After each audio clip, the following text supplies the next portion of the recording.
What's up, everybody? This is Hobbs coming back at you live from a warehouse game on the 17th of January. And before I get started, I'd just like to iterate how important it is to get a really quick start to a game by getting a few easy kills, like I just did right there. It really helps set the tone for the game, helps your score.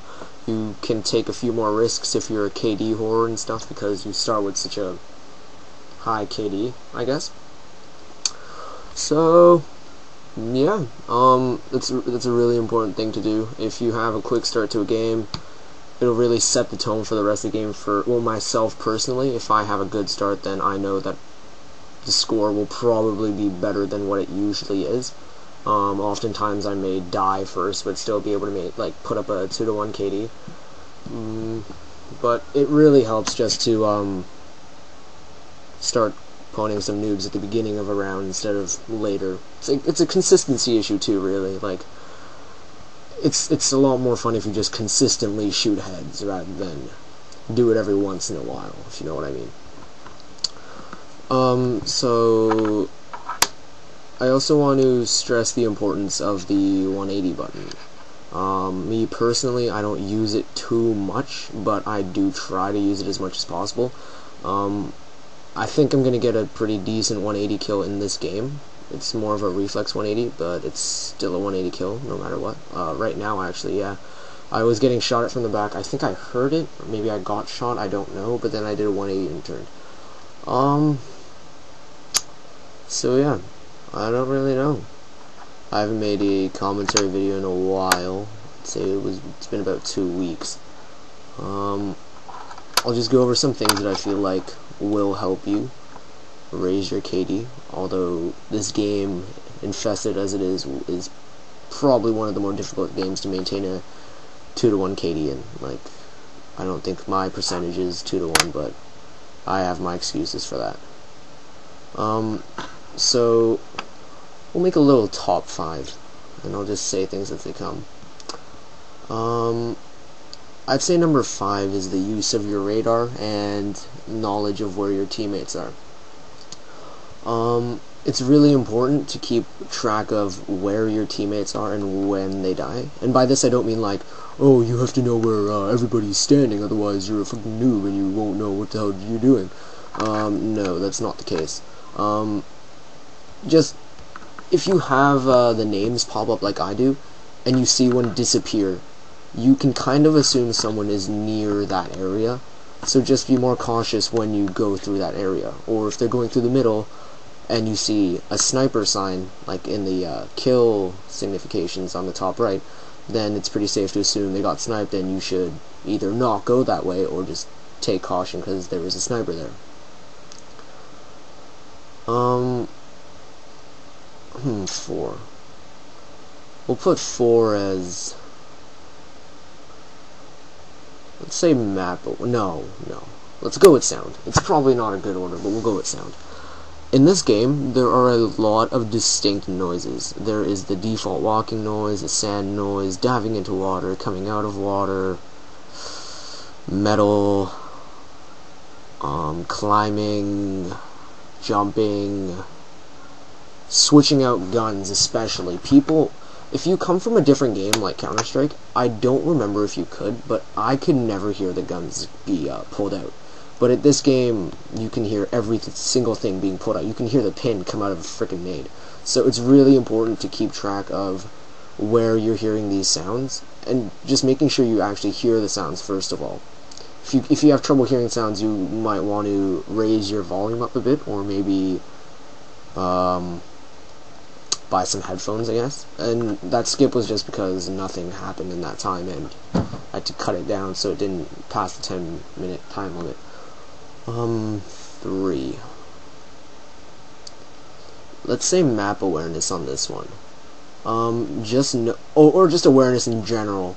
Loveholic, he's a freaking noob. He just runs right by an enemy, and I'm assuming he's gonna turn around and kill him for me. No, he completely whiffs on him. He turns around and kills me instead. Thanks a lot, David. I love you. But just being aware of, I guess, shots that are being fired at you too. That really helps. Just being aware that oh, I'm being shot at, I should either move or move my aim somewhere else. Don't just stand there if you're being shot at. Just, like, move. I don't really know how to make that any, blunter. But, move a lot. Never stay in the same spot. That's what will put us through. Move around a lot. People tend to have, tendencies, I guess, when they play a certain map. Like, I know I do, but it's just that I move it up a lot. I have about 4 tendencies in this map, but the fact that I move them around a lot really keeps the opponents guessing. Some guys always go to the same area with a sniper, so it just makes sense that you should throw a nade there and just get a free kill. Some guys always rush you, which means you can stay back, get a kill, then move out. Everyone has their tendencies, and it's just a good thing to pick up on an in-game tendency.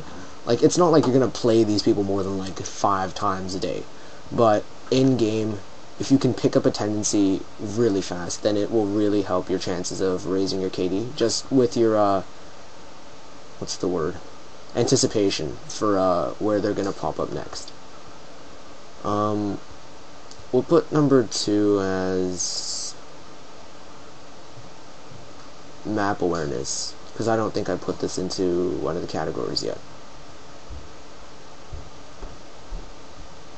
Sorry, I was just watching the video because it looked like something went off. Map awareness. To be good at a game, you have to be able to know the maps inside out. You have to be so familiar with the maps that you can pretty much predict what the opponent will do. Let's say, for example, you're being shot at and you shoot back. You hit the guy 3 times and he runs away. Your knowledge of the map will help you, I guess, pre-aim in a specific area that makes sense for him to come out and anticipate him like that. Some people might call that pre-firing. I just call that intelligence. It also comes with just like tendencies and stuff, I guess, but it's a good thing to keep in mind because it will help a lot. The last one I'll say is knowing when to back off and knowing when to rush. If there are 3 people in front of you, and they're all looking your way, mind you, then it's probably not a good idea to run in and try to kill them all. If you're a KD, or your best choice is to just back off, go far back as possible, and then just pick them off one by one. Play smart, don't play like an idiot, and use your teammates. If you see a guy being shot from a certain distance, check the angle around him and see where he's being shot from. Don't just stand there, see him get shot, and then have no idea what's going on. It's not really baiting, because you're not dragging the enemy towards you, but you're using his death to your advantage. And he doesn't even have to die, really. You're just using shots fired at him as an advantage. And those are just a couple things, I guess. Another thing you can do is just play more. Learn the maps. Learn the tendencies of most people. A lot of good players in this game have really weird tendencies because they know things that beginners don't about maps, and they will exploit them. Like I will. I pretty much brutalize these crates that you're seeing right now, but some people may not because they're not comfortable with it. I don't really know, but it's just, and always keep it on the headline. Learn where the headline is. Keep your crosshair on the headline, and it will help a lot, especially with choke points in this map itself. There are a lot of headline choke points in this map, so just learning some of the headlines will get you a lot of headshots and a lot of kills. And I hope you guys learned something. Leave a comment down below, I guess, whether you did or did not, and just something else you'd like to learn next time. Okay, peace out.